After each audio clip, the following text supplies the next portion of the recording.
You're listening to the Mother to Baby podcast, medications and more during pregnancy and breastfeeding. Ask the experts with your host, genetic counselor and mom of four, Chris Stallman.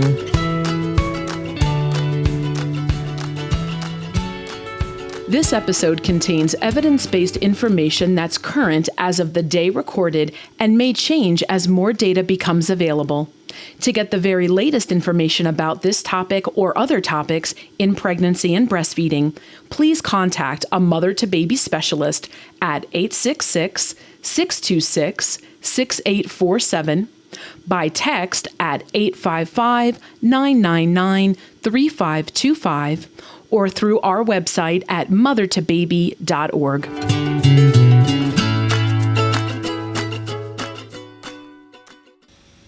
Welcome to another episode of the Mother to Baby podcast. My name is Chris Stallman, and I'm a genetic counselor, a mom of four, and a teratogen information specialist. So what that means is that I talk to people, so patients, family members, healthcare providers, about exposures that can happen before pregnancy, during pregnancy, while breastfeeding, and in cases of adoption. And an exposure can be anything. So it could be a medication you take. It could be a vaccine. It could be something in your workplace. Lots of different things can be exposures. And the good news is lots of different healthcare providers can also talk to you about exposures in pregnancy and breastfeeding. In fact, our guest here today is here to talk with us about the important roles that midwives play in healthcare. Our guest today is here to talk with us about the important roles that midwives play in healthcare. Dr. Jessica Brumley is an internationally recognized expert in midwifery, physiologic birth, lactation, and respectful care. She is the current president of the American College of Nurse-Midwives and an associate professor at the University of South Florida in the Department of Obstetrics and Gynecology.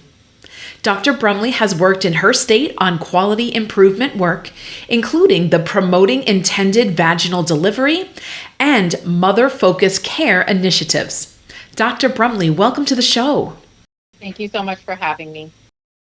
It's our pleasure.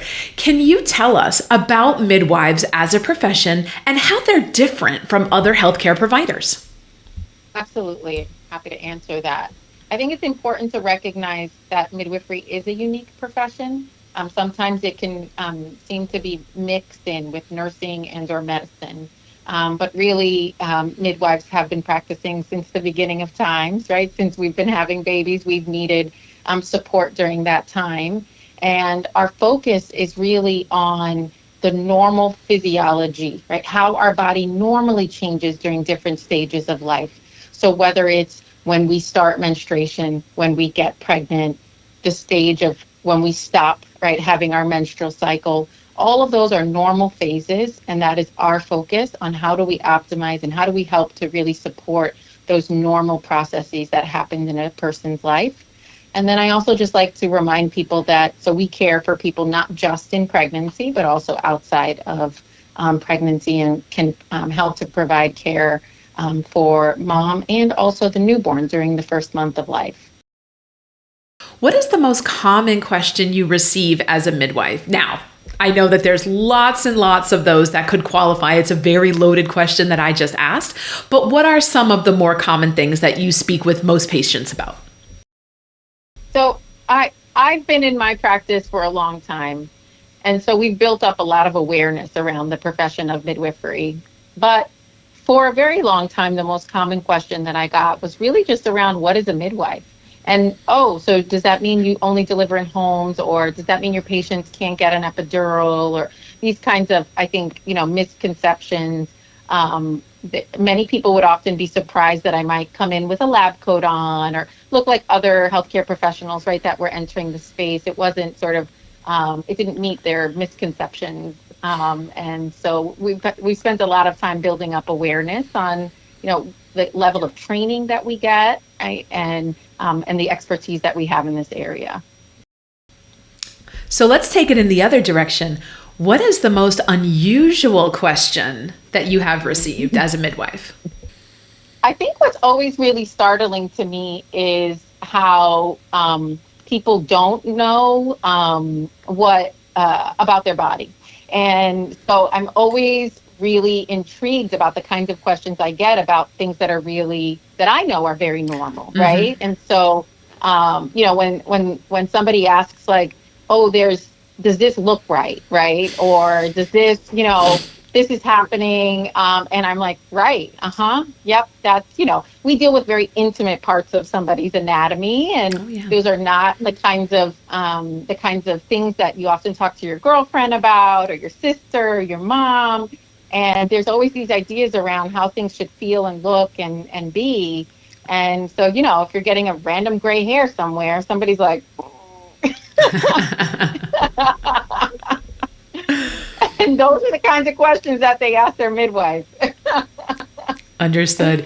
I think it's such a great thing that there is someone that folks can ask. As you say, you may not talk about it with other people in your lives or your partner, and but there you go. I talked to my daughter about one thing, right? One of the things, like, is a I don't know, not a pet peeve of mine, but like a point that I often explain, is about the number of holes that a woman has, right? Like, because there's one that urine comes out of, and one where we have bowel movements from, and another one where a baby comes out of, or you have your menses out of.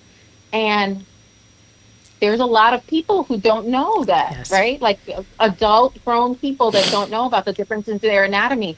And when I say it, she looks at me and she rolls her eyes and she goes, Mom, everybody knows that. And I'm like, no, everybody doesn't know that. So yeah, I mean, I love it. I love to explain things to people so they fully understand how their body works, so they can take care of it to the best of their ability. Yeah. Absolutely. So as a midwife, what are some things that you would want every patient to know? That you are in control. That it's always your voice that should be centered and matters. That you have the right to say no. Can you please answer these questions for me? I'm not ready right now. Can I take a moment, right? The reason why I went into midwifery was because I heard that this was a profession that could empower people during a very important time in their life, and that meant that they could apply what they learned at that time for the rest of their healthcare journey and that of their families. And oftentimes, mothers or pregnant people are the ones who control the healthcare dynamics for their whole family. Yeah. And so making sure that I create this space that lets people know that they are the voice that matters in this room and not mine, that's the most important message that I, can convey to anyone. Yeah. And it doesn't go out of style. It's always a good time to remember, that it is your body, it is your life, it is your family, and that, the outcome for you is what everybody should be working towards. That's right. Yeah, absolutely. So Dr. Brumley, thank you for being with us today. But before you go, is there a final thought you would like to leave our audience with? Everyone deserves a midwife. Everyone deserves the kind of care that a midwife provides. You can find a midwife in your community. If you can't find a midwife in your community, ask for a midwife in your community. This is the kind of care that everyone deserves. Absolutely. I could not agree with you more. Thank you. And of course, in our show notes, we'll have some information about the American College of Nurse-Midwives. That way, if folks are looking to learn more about this very important and super exciting profession, they can start there. Thank you so much. Oh, my pleasure, Dr. Brumley. Thank you for shining a light on midwives. As you say, it's not always super well known, so definitely good information to have. And that's going to do it for this episode of the Mother to Baby podcast. Be sure to hit that subscribe button so that way you never miss a new episode, and you can go back and listen or re-listen to some of those older episodes as well. You can find us on iTunes, Spotify, Audible, or however you like to listen to podcasts. And if you want to be on the podcast, or if you have an idea for the show, we would love to hear from you. Please feel free to email us at contactus@mothertobaby.org. And Mother2Baby is here to answer your questions about exposures before and during pregnancy, while breastfeeding, or if you have questions about exposures and adoption. You can reach us by phone at 866-626-6847, by text at 855-999-3525. You can visit us on our website, MotherToBaby.org, and there you can chat with an information specialist. You can look at our many blogs, information pages, our hundreds of fact sheets that are available free in English and in Spanish. And you can also listen to our podcast or find out how you can participate in our pregnancy studies. If you would like to support the Mother2Baby podcast, as well as all of the ways we get critical pregnancy and breastfeeding health information to you at home, we have a new way to do just that. Encircle is our new monthly giving society that helps ensure we can continue to provide our services at no cost.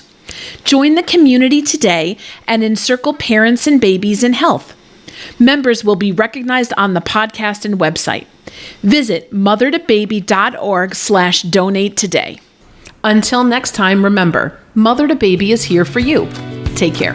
Mother2Baby is a service of the nonprofit organization of Teratology Information Specialists and supported by the Health Resources and Service Administration of the U.S. Department of Health and Human Services. It's made possible through generous donations from listeners like you. To learn more about Mother2Baby, please visit mothertobaby.org.